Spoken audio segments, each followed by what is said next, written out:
Mesdames et messieurs, très chers fidèles téléspectateurs de notre télévision en ligne Djibois TV, bonsoir. Nous sommes dans la région du Lord-Djibois, à 200 km de la capitale ivoirienne Abidjan. C'est une région et une ville en plein essor économique, avec une population cosmopolite estimée à 1 200 000 habitants. Cette ville et cette région sont des régions très importantes. Vous comprenez donc avec moi que de telles occurrences ne vont pas sans accroc. Et bien sûr, le climat de bon vivre peut quelquefois s'effriter. Une fois n'est pas coutume. Je jette donc le pavé dans la mare. Plusieurs nations de par le monde, les organisations non gouvernementales, c'est-à-dire ONG, jouent un rôle de plus en plus prépondérant quant aux décisions à prendre ou celles déjà prises par les gouvernements. Au point qu'elles constituent aujourd'hui l'essentiel même de la société civile et de l'opinion publique. C'est le créneau à travers lequel vous, Beaux-Arts du Lord-Djibois, voulez toucher les consciences du Lord-Djibois, principalement les populations de Divo. Bien avant, nous voudrions que vous présentiez à nos téléspectateurs. Je suis monsieur Alain-Michel Kakou. Je suis le chargé de communication de notre ONG, les Beaux-Arts du Djibois. Les Beaux-Arts du Djibois nous ramènent un peu dans l'histoire ancienne de Divo. Parce que Divo, dans le passé, était vue comme la ville la plus grande dans le domaine de l'art, dans le domaine de la culture, également dans le domaine du sport. Et nous voulons faire revivre ces beaux temps-là à toute la nouvelle génération qui vient maintenant. Nous ciblons en général toutes les couches sociales de Divo. Voilà, que ce soit enfants, jeunes, adultes, vieillards, travailleurs, non-travailleurs, femmes, vieilles, commerçantes, en bref, toute personne qui exerce à Divo ou qui vit à Divo.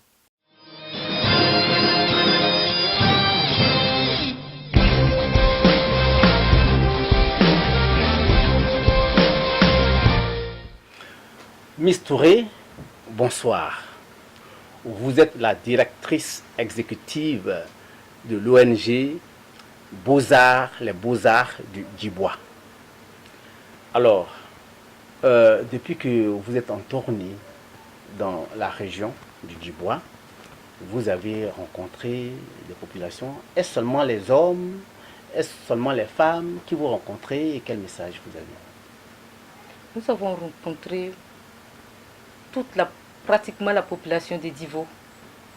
Les hommes, les femmes, les enfants, les jeunes en particulier. Et en tant que femme dans cette organisation non gouvernementale, quel est le message particulier que vous adressez à vos sœurs, les femmes? Merci. Je vais adresser un message pas seulement aux femmes, mais aussi aux hommes. Parce que vu que nous valorisons la non-violence, la cohésion sociale, je pense que tout le monde y fait partie. Donc le message que je peux adresser, c'est juste sensibiliser les hommes à la non-violence faite aux femmes dans les foyers. Les enfants, la violence faite aux enfants, demander aux hommes d'éviter ou d'arrêter carrément de battre les femmes. Pendant vos tournées, est-ce qu'on vous a signalé des violences faites aux femmes? Oui. Ça arrive, si. Ok. Et puis, nous avons eu ce genre d'informations. Je ne vais pas donner les détails. C'est pour ça que je veux juste sensibiliser. Demander aux hommes d'arrêter ça. Allez, vraiment bon vent pour votre action et vraiment bravo, félicitations. Merci.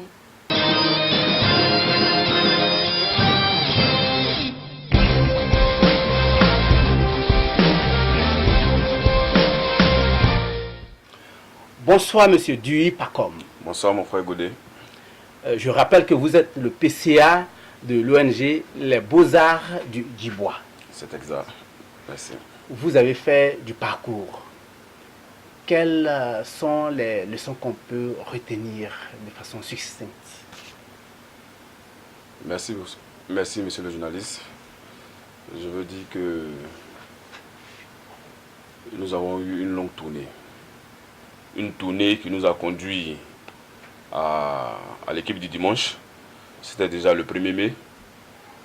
L'équipe du dimanche, c'est une équipe de jeunes, hommes et garçons, et hommes et femmes, qui ont décidé de se mettre ensemble et par le biais du Maracana, ils prônent la réconciliation, la cohésion sociale.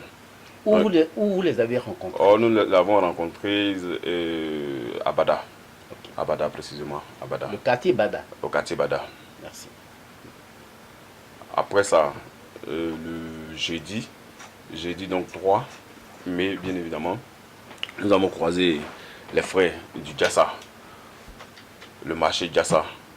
Ce sont des jeunes dynamiques, oui, et qui ont un poids dans l'économie de Divo. Absolument. Et eux aussi, ils prônent la non-violence parce que c'est le gage de sécurité de leur activité qu'ils mènent. Absolument.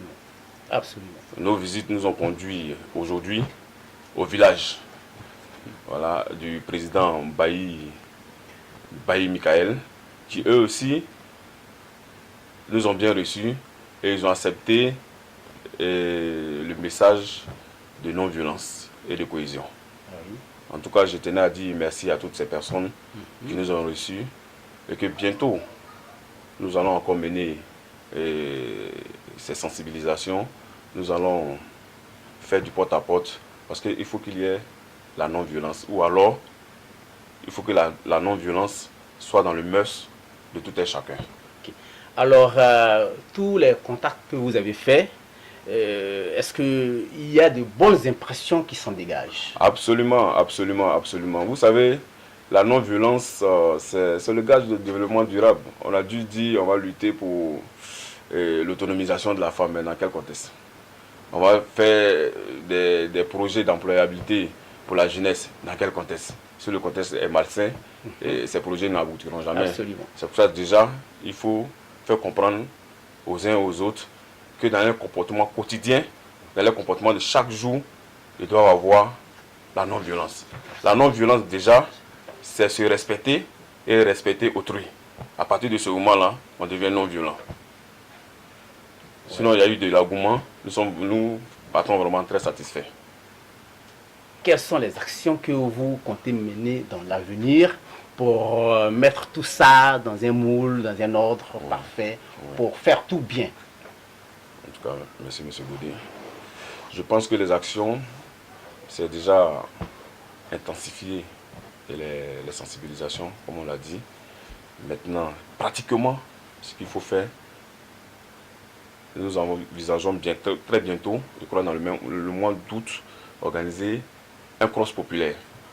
Il y a longtemps que Divo a connu ce moment de cross populaire. Vous vous souvenez très bien. Pour nous qui avons vécu à Divo, qui avons grandi, oui, bien sûr. Voilà, on sait déjà que le cross populaire, c'est depuis au temps de l'école primaire. Et aujourd'hui, on veut faire revenir ce moment. Et le cross populaire lui-même, il a un terme. Courir pour la paix et la non-violence. Courir déjà sur le plan santé, c'est bon. Maintenant, courir pour la paix et la non-violence, je pense que c'est la cohésion totale. C'est voilà. Juste à propos. Voilà. Maintenant, à côté de ça, nous avons aussi des partenaires, à savoir Africa Didier, qui est une structure qui est basée en France et aussi au Mali. Merci de suivre cette émission qui est désormais la vôtre. Nous vous donnons rendez-vous dans 7 jours.